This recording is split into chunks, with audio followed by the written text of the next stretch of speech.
नमस्कार, आप देख रहे हैं पल्स 24 न्यूज। मैं हूं आपके साथ सुहानी बहुगुणा। बुलेटिन की शुरुआत करते हैं बड़ी खबर से, जो आगरा से, जहां यमुना नदी में एक युवक डूब गया। परिवार के साथ बटेश्वर में पूजा अर्चना करने युवक पहुंचा था, लेकिन पैर फिसलने के कारण युवक नदी में जा गिरा। फिलहाल मौके पर पहुंची पुलिस ने रेस्क्यू ऑपरेशन शुरू कर दिया है और युवक की तलाश जारी है। क्या नाम है आपका, कहाँ से आए? रामेश्वर बसंतपुर रात में अच्छा, क्या घटना हुई है? नहा रहे थे, पार रपट के अंदर चले गए थे और वो एक चला गया, एक उछल के आ गया, वो पार पकड़ लिया। अच्छा, दूसरा कैसे बच गया? दूसरे को स्वापी फेंक दी, स्वापी से बच गया वो, और वो दूसरा उछला। आपने पुलिस को सूचना दी? हाँ, पुलिस को सूचना दी। मौके पर पुलिस पहुंची? मौके पर पुलिस आई।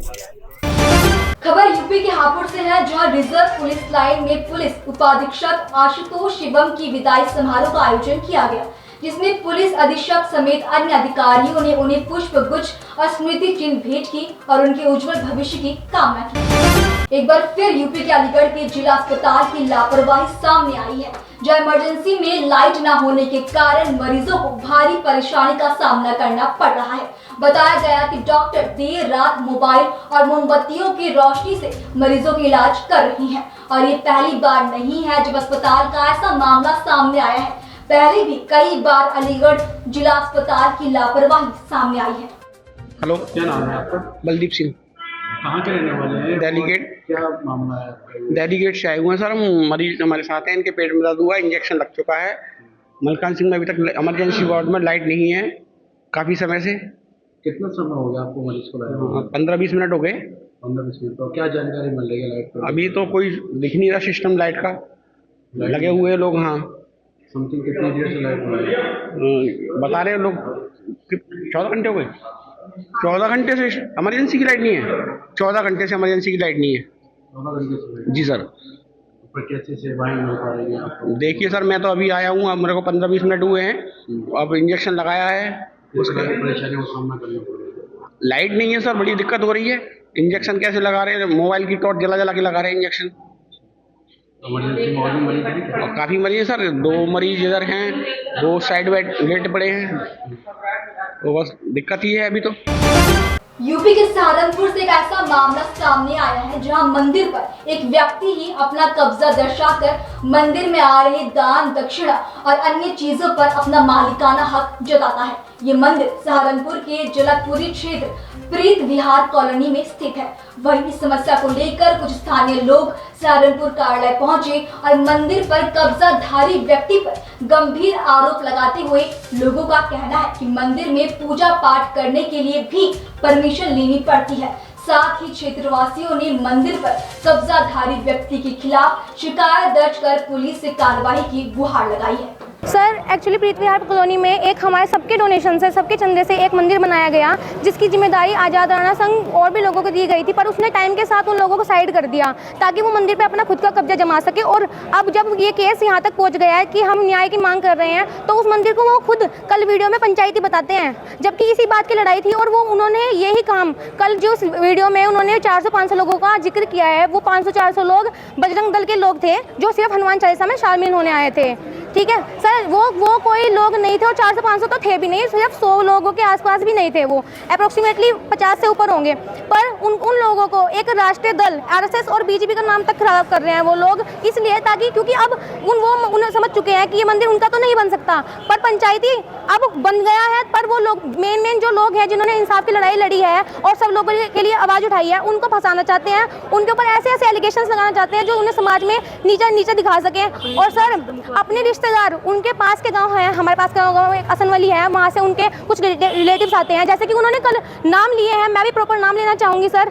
उसमें एक वहाँ के प्रधान जी हैं और वहाँ के उनके खुद के साले हैं जिनका नाम रवि राणा है। वो वहाँ से आते हैं, हमारे घर तक आके हमें धमकी देते हैं। सर, हमारी गली में कहीं कैमरा नहीं है, सिर्फ आज़ाद राणा के घर पे कैमरा है, आप उनके ही कैमरे में उससे चेक करवाइए कि ये। और मेरे भाई को और मेरे सारे के सारे जितने भी रिलेटिव्स हैं, उन सबके जो नाम लिए हैं, वो सब लोग उनको बोलते तक भी नहीं है। हमारे खुद के फैमिली मेंबर्स उन्हें पीछे करते हैं ताकि कल को उनका करियर खराब ना हो। जाने दे रहे हैं सर मंदिर में ये चल रहा है, सर मंदिर में एक्चुअली ये चल रहा है, वो लोग बोलते हैं कि हमें धमकी दी जा रही है, पर धमकी हमको मिल रही है। और जब हम जाते हैं ना, अगर हम पूजा कर रहे हैं, पहले बात तो वो बहुत मुश्किल से जाते हैं, तो टाइम टेबल लगाते हैं, लोग लगाते हैं, जा नहीं पाते, और जाते भी हैं तो वो लोग पीछे से 4-5 कमेंट करते हैं, ऐसा कर देते हैं कि बिल्कुल आदमी वहाँ से चले जाएं। सर ये बिल्कुल भी सहन नहीं कर सकते हैं। में यहाँ पर आप देखते होंगे मंदिरों से कब्जे हटाए जा रहे हैं, यस सर, अतिक्रमण हटाए जा रहे हैं, क्या कहना चाहेंगे योगी सरकार से? सर योगी सरकार से मेरी यही विनती है कि आप इस मामले को सख्त प्लीज़ देखिए, और क्योंकि हमें इन्वेस्टिगेशन से कोई प्रॉब्लम नहीं है, आप इन्वेस्टिगेशन करिए और ऐसे करिए कि इसके हर एक बात को पता चले कि ये कितना सच और कितना झूठ बोल रहा है, जो किसने कब्जा किया है किसने नहीं। अगर ये हमें भू माफिया बोल रहा है, ऐसे जो वर्ड का इसने यूज़ किया है भू माफिया, सर ये एक बहुत बड़ी डेफिनेशन क्रिएट करता है उन लोगों के लिए जो लोग आज तक अपनी सब हक की कमाई खाते आए हैं। जितने भी लोगों के इसने नाम लिए हैं वो कहीं ना कहीं गवर्नमेंट ऑफिसर हैं, अपनी नॉर्मल जॉब्स कर रहे हैं, एक रेपुटेड पर्सन है, उनके ऊपर ब्लेम लगाने के और उनकी मान को ठेस पहुंचाने के, मानहानि करने के लिए इसको सख्त से सख्त सजा दी जानी चाहिए। सर जयवीर राणा जी, कल एक दंपत्ति परिवार आया और तमाम प्रकार के आप पर भूमाफी जैसे आरोप लगाए, दबंग के आरोप लगाए, क्या है पूरा आखिरकार मामला? ये क्या नाम अपनी प्रीत विहार कॉलोनी का एक मामला है। मंदिर पिपलेश्वर महादेव मंदिर पंचायती मंदिर है, पर इस पर पिपलेश्वर महादेव मंदिर लिखा हुआ है। तो कॉलोनी का ये कहीं ना कहीं विरोध था। ये भी आभास जब कॉलोनी को जब हुआ, जब उन्हें इग्नोर करना शुरू कर दिया, जब इसकी प्राण प्रतिष्ठा हुई तो कॉलोनी को पूछा नहीं गया। और जिस तरीके से हम चंदा लेने घर घर जाते हैं तो उसी तरीके से हमारा फ़र्ज़ बनता है कि हम एक सूचना भी घर घर दे सबको, जिससे लेडीज़ को भी जब प्राण प्रतिष्ठा होती है, एक यात्रा निकलती है और लेडीज़ उसमें पीले वस्त्र धारण करती हैं। तो इस तरीके के जो उनमें बहुत जोश था कि हमारे यहाँ मंदिर बन रहा है, तो इस प्रकार की जो सूचना उन्हें नहीं आई तो कहीं ना कहीं नामों से छा गई। तो इस प्रकार के कारण जो ये शुरू हुए हैं, इस प्रकार का जो कहाँ से मनमुटाव ये शुरू हुआ है, तो कॉलोनी का सिर्फ कहना ये है कि ये पंचायती है तो पंचायती ये रहना चाहिए और सबकी सहमति में इसमें काम होना चाहिए। तो एक मेन विषय तो ये था जो कल वीडियो उन्होंने वायरल की है और उसमें कल एक्सेप्ट भी किया है पंडित पंचायती है, अब से पहले ये मामला नहीं था। तो यही विवाद वहाँ, यही लड़ाई वहाँ की थी, तो वो कल उन्होंने अपनी वीडियो में एक्सेप्ट किया है। और तमाम जिस प्रकार के आरोप मेरे ऊपर लगाए गए कि भूमाफिया जैसे शब्दों का इस्तेमाल किया गया, तो मैं कहना चाहता हूं तो पहले आरोप लगाने से पहले वो कृपया सिद्ध करें, आरोप सिद्ध करें कि पूरे जिले के अंदर कहां कहां मैंने संपत्ति कब्जाई है, तो सिद्ध करें, आरोप सिद्ध करें, वो उनकी जिम्मेदारी है। अब जिस तरीके के आरोप को एक सामाजिक छवि धूमिल करने का जो काम किया है आज तक, जिस तरीके से मैंने, चाहे मैं किसी भी संगठन में रहा हूँ और तो आज व्यापारी नेता के रूप में पूरे जिले के अंदर एक पहचान है, तो उस पहचान पर कहीं ना कहीं ये धब्बा लगाने का इन लोगों ने ये काम किया है कि भूमाफिया जैसे शब्द का इस्तेमाल कर देना कि एक ऐसे व्यक्तित्व को जो जिसने अपना नाम, अपना पहचान अपने काम के दम पर बनाई और उस पर भूमाफिया जैसे शब्द का इस्तेमाल कर देना, तो ये बहुत मेरे लिए बहुत गहरी बात है और इसकी जवाबदेही उनकी है और ये जवाबदेही उन्हें देनी पड़ेगी। अभी एसएसपी से मिले हैं, किस विषय में? अभी कप्तान साहब से तमाम हमारे कॉलोनी के रहने वाले लोग हैं और इनकी सिर्फ एक यही, सब कॉलोनी के हैं, इनका सिर्फ एक यही था, ये पंचायती होना चाहिए। और जिस प्रकार का ये इस पर अपना ताला कि मंदिर पर ताला चाबी अपने पास, हम कमेटी की बात करते हैं तो कमेटी बनने से कहीं ना कहीं दिक्कत है, तो मंदिर की अगर कमेटी होगी तो एक मैनेजमेंट बनेगा। तो वो भी हमने इसलिए बात कही थी, जब सूचना लोगों को नहीं जा रही थी तो कहीं ना कहीं इसकी एक कमेटी होनी चाहिए, जिसकी सूचना की जिम्मेदारी एक कमेटी की होती है। भाई कमेटी, वो व्यक्ति जो कल आए थे वो कह रहे हैं कि 6 महीने से उन्होंने कार्य नहीं किया, अपना पैसा सब कुछ लगा के निजी अपना मंदिर बनाया है, उन्होंने किसी से चंदा नहीं लिया। अच्छा, ये बात कही है उन्होंने? हाँ। देखो मैं क्लियर कर दूं, ये पंचायती है और सब लोगों का सहयोग से, कॉलोनी के सहयोग से और बाहर के लोगों के सहयोग से भी ये बना है, ये पंचायती है। यही लड़ाई थी कॉलोनी में, आक्रोश इसी चीज़ का है कि इसे पंचायती लिखा क्यों नहीं जा रहा। अब वही पंचायती बैनर वहाँ अब कॉलोनी वालों ने लगाया है। अच्छा, कुछ सबूत है आप लोगों के जैसे चंदा इकट्ठा? रसीद है, रसीद सब रसीद है, सब लोगों के पास रसीद है, सब लोगों को जो चंदे की रसीद है उन्होंने दी हुई है, काटी उन्होंने ही है, उनके नाम से कटी हुई है। खबर मध्य प्रदेश के दमोह जिले के कुड़ाई गांव से है, जहां पर भगवती मानव कल्याण संगठन के कार्यकर्ताओं ने एक मकान से करीब 5 लाख कीमत की 98 पेटी अवैध शराब बरामद की। दरअसल भगवती मानव कल्याण संगठन को एक मकान में अवैध शराब होने की खबर मिली थी, जिसके बाद ये सूचना दमोह पुलिस अधीक्षक को दी गई। दमोह पुलिस अधीक्षक के निर्देशन पर आबकारी विभाग ने कार्रवाई करते हुए मकान पर छापेमारी की, जहां से 24 पेटी प्लेन मसाला और 74 पेटी लाल मसाला शराब बरामद की गई और मकान मालिक राजा सिंह लोधी के साथ उनके पिता को आबकारी एक्ट के तहत गिरफ्तार किया गया। पुलिस अधीक्षक द्वारा और संगठन के कार्यकर्ताओं को लेकर के कुड़ाई में लगभग 98 पेटी 100 पेटी शराब को पकड़ा है। 74 पेटी लाल मसाला है और 24 पेटी प्लेन है। ये कैसे पता था कि यहाँ पर किस वाहन से यहाँ रात में पिकअप से रात में शराब आई थी, तो हमारे गुरु भाई हम लोगों द्वारा देखा गया। हम लोग पूरी रात से लगे हुए थे, तो आज पुलिस अधीक्षक को कॉल किया तो उन्होंने टीम बना करके पटेरा पुलिस को और आबकारी विभाग और भगवती मानव कल्याण संगठन शाखा दमोह के कार्यकर्ताओं ने यह लगभग 100 पेटी अवैध शराब को पकड़वाया। थाना पटेरा अंतर्गत कुड़ई गांव में मुखबिर द्वारा सूचना मिली थी कि वहां पर पर्वत सिंह एक व्यक्ति है, उनके यहाँ कुछ अवैध शराब रखी हुई थी। तो पुलिस ने मुखबिर की सूचना पर वहां पर जब कार्रवाई की तो लगभग 882 लीटर, इसकी कीमत अनुमानतः 4,90,000 के आसपास है, पुलिस ने जब्त की। सर वहाँ पर 2-3 बार अवैध शराब पकड़ी गई है, लगातार पकड़ी जाती है। पहले भी ऐसा बताया गया है कि वहाँ पर अवैध शराब पकड़ी है। अवैध शराब के लिए पुलिस का अभियान जारी है। जब भी सूचना मिलेगी पुलिस इसी तरह की अन्य कार्रवाई भी करती रहेगी। कितनी पेटी अवैध शराब? पेटी 882 लीटर है, लगभग 98। मध्य प्रदेश के दतिया रिश्रा फाटक मां सरस्वती ज्ञान मंदिर में गणेश पूजन कर मां के नाम 21 पौधों का वृक्षारोपण विद्यालय प्रांगण में किया गया। इसके बाद विद्यालय में शासन द्वारा एक पेड़ मां के नाम योजना के अंतर्गत अतिथियों और स्टाफ द्वारा 21 पेड़ों का रोपण किया गया, जहां सभी ने पेड़ों के रक्षा और पर्यावरण संरक्षण का संकल्प लिया। जम्मू कश्मीर के राजौरी जिले में जम्मू पुलिस ने छत्तीसगढ़ के एक संदिग्ध ड्रग तस्कर को 9 किलोग्राम नशीले पदार्थ के साथ गिरफ्तार कर बड़ी कामयाबी हासिल की। वहीं पुलिस ने जम्मू में भी एक और कथित ड्रग तस्कर को पकड़ा, जिसके कब्जे से 1.76 ग्राम चरस, 60 ग्राम भांग और 2 लाख रुपए बरामद किए गए। साथ ही गिरफ्तार किए गए दोनों तस्करों पर नारकोटिक ड्रग्स और साइकोट्रोपिक सब्सटेंसेस एक्ट यानी NDPS के तहत अलग में मामला दर्ज किया गया। नेशनल कॉन्फ्रेंस के नेता उमर अब्दुल्ला ने बड़ा बयान दिया। उन्होंने कहा कि भारतीय जनता पार्टी जम्मू कश्मीर विधानसभा चुनाव के लिए पीपुल्स कॉन्फ्रेंस और अपनी पार्टी जैसी पार्टियों के साथ चुनाव होने के बाद गठबंधन के लिए अपने विकल्प खोल रही है। शालबुक गांधरबाल में पार्टी कार्यकर्ताओं को संबोधित करते हुए उमर अब्दुल्ला ने कहा कि भाजपा सरकार बनाने के लिए अन्य दलों के साथ साथ स्वतंत्र उम्मीदवारों के साथ भी गठबंधन करने को तैयार है। उन्होंने कहा कि गृह मंत्री अमित शाह उन पार्टियों के नाम बता रहे थे जिनके साथ वे सरकार नहीं बनाएंगे।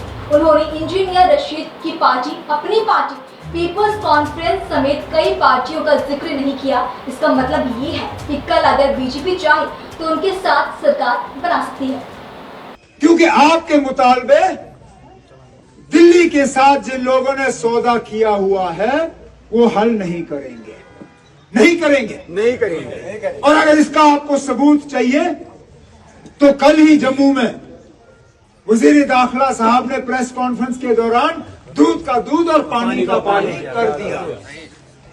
वो वहां पे गिन रहे थे कि किन लोगों के साथ वो कल हुकूमत बनाने के लिए तैयार नहीं है। उनमें कई सारी ऐसी पार्टियां हैं जिनका जिक्र ही नहीं हुआ। मतलब ये कि कल को अगर खुदा ना खास्ता उनको मौका मिला, वो इन लोगों के साथ हाथ मिलाएंगे, जिनमें मेरे खिलाफ जो यहाँ आजाद उम्मीदवार खड़े हैं वो भी शामिल हैं, जिनमें ये अपनी पार्टी, उनका भी जिक्र वजीर दाखिला साहब ने नहीं किया। अपने पीपल्स कॉन्फ्रेंस, उस पर भी वजीर दाखिला साहब खामोश। यहां तक कि जो मैं शायद सोच रहा था कि कम से कम और कोई नहीं तो इंजीनियर रशीद साहब की पार्टी का भी जिक्र वजीर दाखिला साहब करेंगे, उस पार्टी पे भी वजीर दाखिला साहब खामोश रहे। मतलब ये कि कल को अगर बीजेपी चाहे तो उनके साथ भी हाथ मिला के जो है हुकूमत बनाएंगे। उस बात पे फिर मेरे दिमाग में फिर वो कीड़ा जो है घुसना शुरू हुआ जिसका मैंने कल जिक्र किया था। खुदारा मुझे आप समझाएं, ये जेल से लोग मेरे पीछे इलेक्शन लड़ने के लिए क्यों पड़ जाते हैं? आखिर कुछ तो है। ये बात गौर करने लायक है, क्योंकि जब पहली बार बारामूला में हुआ मैंने इसको गलत नहीं समझा। मैंने सोचा ये आदमी वहीं का है, इसने वहां पार्लियामेंट इलेक्शन पहले भी लड़ा है, चलिए फिर लड़ने की तमन्ना रखता है।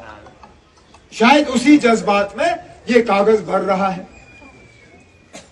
अब जब नतीजे निकले, मैंने सोचा अल्लाह ताला को मेरी जीत मंजूर नहीं थी, किस्मत उसकी ठीक थी, मेरी किस्मत खराब थी।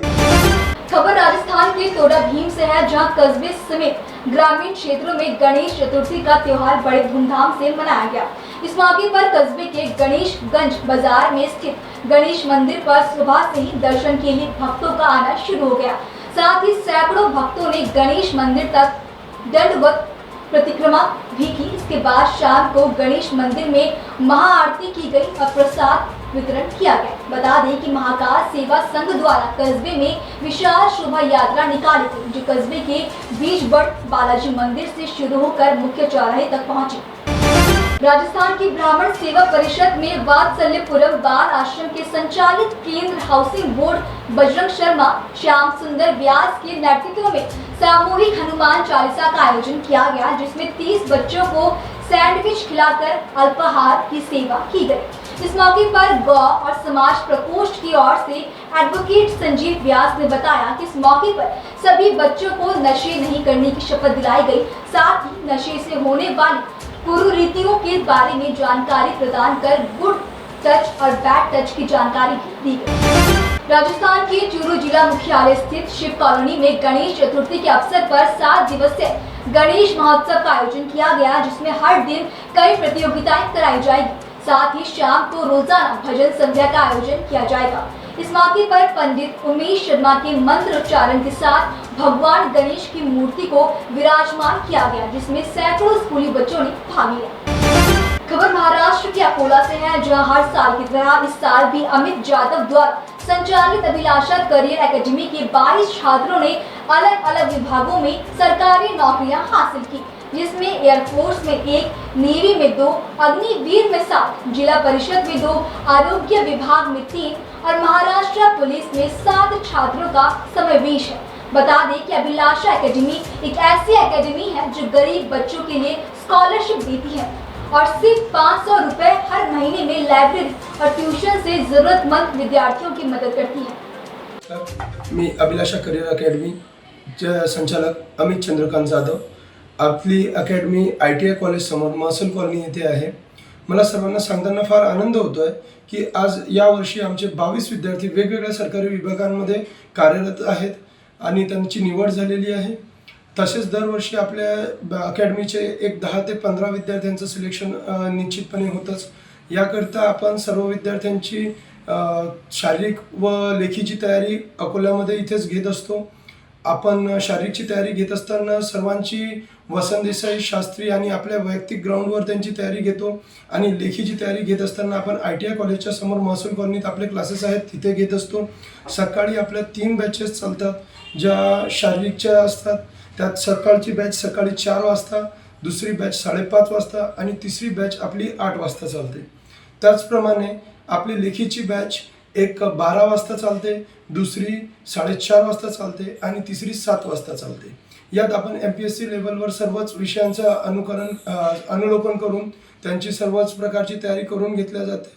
तसेच इथे सर्व विषय एकाच ठिकाणी शिकवले जात असल्यामुळे वैयक्तिकरित्या इथे सर्वांचे प्रॉब्लेम्स सॉल्व्ह करून येतात आणि वैयक्तिक सर्व विद्यार्थ्यांवर लक्ष ठेवलं जातं।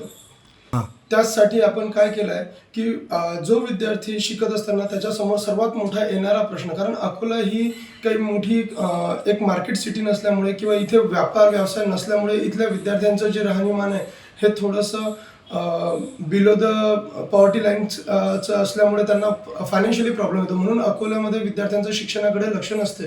त्यासाठी आपण गरजू आणि गरीब विद्यार्थ्यांना एक स्कॉलरशिप देतो आहे। दरवर्षी आपण काही निवडक विद्यार्थ्यांसाठी 500 रुपये प्रतिमाह एवढी फीस घेऊन आपण त्यांना लायब्ररी, क्लास आणि ग्राउंड हे सर्वच्या सर्व तयारी 500 रुपयात देऊन वैयक्तिक आपल्याकडनं त्यांना पुस्तकांची सुद्धा सवलत देतो आहे। त्यांना लायब्ररी पण याच फीजमध्ये आणि ग्राउंड पण याच फीजमध्ये घेतो आहे। ज्या विद्यार्थ्यांना तयारी करायची आहे त्या सर्व विद्यार्थ्यांनी आपल्या इथे एकदा येऊन आवश्यक भेट द्यावी। झारखंड के हजारीबाग जिले के बड़कागांव हाई स्कूल में JLKM के सुप्रीमो जयराम महतो आज सभी को संबोधित करेंगे। कार्यक्रम स्थल का जायजा लेने शनिवार को कार्यक्रम स्थल पहुंचे। ये कार्यक्रम 8 सितंबर 2024 कल का कार्यक्रम है। ये हमारा कार्यक्रम 10 बजे शुरू हो जाएगी, परंतु हमारे यहाँ दादाजी उनका समय 4 बजे है, तो मैं चाहूँगा आपके चैनल के माध्यम से लोगों से क्या अपील करेंगे? लोगों से हम यही अपील करेंगे कि आप लोग ज़्यादा से ज़्यादा संख्या में आवें यहाँ पे और इस प्रोग्राम को सफल बनावें। परिचय मेरा नाम अशोक कुमार महतो और हम बड़कागांव के प्रखंड अध्यक्ष JLKM पार्टी के हैं। गुजरात के अमरेली जिले के राजूला में ढोल नगाड़ों के साथ गणेश जी का आगमन हुआ, जहां राजूला के विभिन्न सोसाइटी में गणेश जी का स्वागत किया गया। कुंभारवाड़ा हवेली चौक सोसाइटी क्षेत्र में आज गायत्री मंदिर के पास और राजूला शहर में भक्तों में भारी उत्साह देखने को मिला। देखिए ये तस्वीर। રાજુલા શહેરમાં ગણેશ મહોત્સવને લઈને વિવિધ જગ્યાએ ગણપતિની સ્થાપના કરવામાં આવી છે, શું કહેશો? રાજુલા શહેરની અંદર ગણપતિ મહોત્સવ નિમિત્તે 50 જેટલા ગણપતિ મહોત્સવ થયા છે અને આમ તો ઘરે ઘરે પધરામણી થઈ છે અને ખાસ તો રાજુલાના રાજા વિશ્વ હિન્દુ પરિષદ તરફથી છબીલા હનુમાનજી મંદિરની બાજુમાં પંડાલમાં ગણપતિ મહોત્સવનું આયોજન કરેલું છે અને બજરંગ દળ વિશ્વ હિન્દુ પરિષદ અને ભવ્યથી ભવ્ય શોભાયાત્રા સ્વાગત અને તમામ વિશ્વ હિન્દુ પરિષદની તમામ સંસ્થાઓ આમાં જોડાઈ હતી અને રાજુલા શહેરની અંદર ઉત્સાહપૂર્વક સમગ્ર રાજુલા શહેરમાં ગણપતિ મહોત્સવનું આગમન થયું છે અને ગણપતિમાં દાદા બધે બિરાજા છે। ઢોલ નગારા સંગાઈ નાચતા ગાતા બધા લોકો રાજુલા શહેરના पंडालों में गणपति महोत्सव में। हरिद्वार में दिन दहाड़े ज्वेलर्स की दुकान पर हुई करोड़ों रुपए की डकैती के बाद जिले के सभी व्यापारियों में रोष देखने को मिल रहा है, जिसको लेकर आज सराफा एसोसिएशन और व्यापार मंडल के सभी व्यापारियों ने सब्जी मंडी चौक से महाराणा प्रताप चौक तक रैली निकालकर विरोध प्रदर्शन किया। बता दें कि लगभग एक हफ्ते पहले श्री बालाजी ज्वेलर्स में दिन दहाड़े बदमाशों ने करोड़ों रुपए की डकैती की घटना को अंजाम दिया था, जिसका अभी तक खुलासा नहीं हो पाया। इस दौरान सराफा एसोसिएशन अध्यक्ष विजय चौहान ने कहा कि व्यापारियों में सुरक्षा व्यवस्था को लेकर डर का माहौल है। दिन दहाड़े व्यापारियों के साथ लूट और डकैती की घटनाओं को अंजाम दिया जाता है, जो कि एक चिंता का विषय है।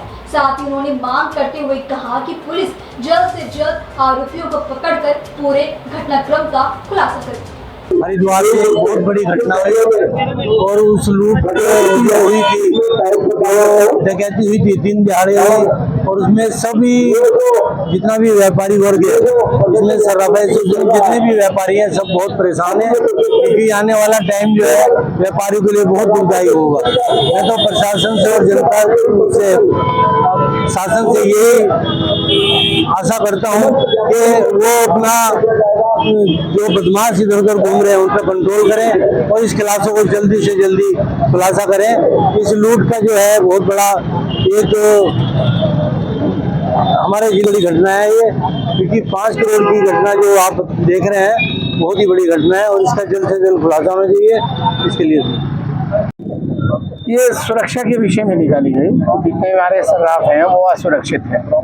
आए दिन जो वारदात होती है वो सर्राफों के यहाँ ज़्यादा होती है और एक ही समय में उन्हें लूट लिया जाता है और उसका कोई भी खुलासा नहीं हो सकता है। इसमें हमारा शासन प्रशासन, राज्य सरकार, केंद्र सरकार कोई भी सहयोग नहीं करती। आज तक जितनी भी डकैतियाँ हुई हैं कोई भी खुलासा नहीं हो। अगर किसी किस्मत से कोई खुल भी गई तो उसमें कोई भी उपलब्धि नहीं हो पाती। जितनी भी उपलब्धि, जितना भी व्यापारी का नुकसान हुआ है उसमें शेष 1 या 2% बता के ये कह दिया जाता है कि वो लोग जो है गायब हो गए और उन्होंने हमें बिल्कुल भी हमें प्राप्त नहीं हुआ। ये हमारी निष्क्रियता है प्रशासन की, हमारे शासन की निष्क्रियता है, जो कि नहीं होनी चाहिए। यदि कोई पकड़ा जाता है तो उसे पूर्ण रूप से सहयोग लेना चाहिए और सर्राफों को सुरक्षा प्रदान होनी चाहिए। जो प्रशासन का आला अधिकारी है उनका कहना है कि जल्दी खुलासा कर दिया जाए। नहीं, वो सिर्फ बेकार की बातें हैं, आश्वासन ही आश्वासन है। आज तक मेरे यहाँ नुकसान हुआ तो आज तक नहीं खुलासा हुआ। उन्होंने कई बार कहा कि भाई मेरा कारीगर वहाँ है, वो मेरा 225 ग्राम सोना लेके चला गया, लेकिन आज तक उसका भी कोई खुलासा नहीं कर पाए। यहाँ तक कि उनके ट्रांसफर हो गए, फिर ABCD से शुरू करना पड़ रहा है। ये मेरा दुर्भाग्य है कि 2 आयु बदलने के बावजूद भी उनका कोई भी समाधान नहीं हो पाया। जितने भी हमारे सर्राफों को नुकसान हुआ है, अभी हमारे गणेश चौक पे नुकसान हुआ, वो भी खुलासा नहीं हुआ, जबकि उसकी CC कैमरे की फुटेज भी दे दी गई, लेकिन कोई खुलासा प्रशासन ने नहीं किया। उसे बिल्कुल गड्ढे में डाल दिया जाता है, उस एप्लीकेशन को बिल्कुल निष्क्रिय कर दिया जाता है। और आज तक जितने भी खुलासे हुए हैं, यदि अगर उसमें से कोई उपलब्धि हुई भी है तो पूर्ण रूप से जितनी भी उपलब्धि हुई है वो हमें वापस नहीं मिली। ये बड़ा दुर्भाग्य है कि उसको ये लोग छुपा देते हैं और प्रशासन जो है उसको नगण्य कर देता है। क्या मांगे आप? हम ये चाहते हैं कि तुरंत ही इसका खुलासा हो। अगर खुलासा नहीं हुआ तो आने वाले समय में, आज तो हमने 1 घंटे का 2 घंटे का जो बंद का आह्वान किया है, कल को हो सकता है कि 2-2 घंटे के करते करते हम अनिश्चित काल के लिए इसको बंद कर दें। और सर्राफा व्यापारी हमें पूर्ण रूप से सहयोग करने को तैयार है। रुड़की शहर का कोई भी सर्राफ दुकानें नहीं खोलेगा और ये निष्क्रियता होगी। हमारे टैक्सेस खत्म हो जाएंगे, सरकार को निकम्मा साबित कर देंगे और सरकार हमारे टैक्सों को जो वंचित रह जाएगी उसे कोई अपनी सरकार का सहयोग नहीं कर पाएगा। फिलहाल इस बुलेटिन में इतना ही। ऐसे तमाम खबरों के लिए देखते रहें पल्स 24 न्यूज़।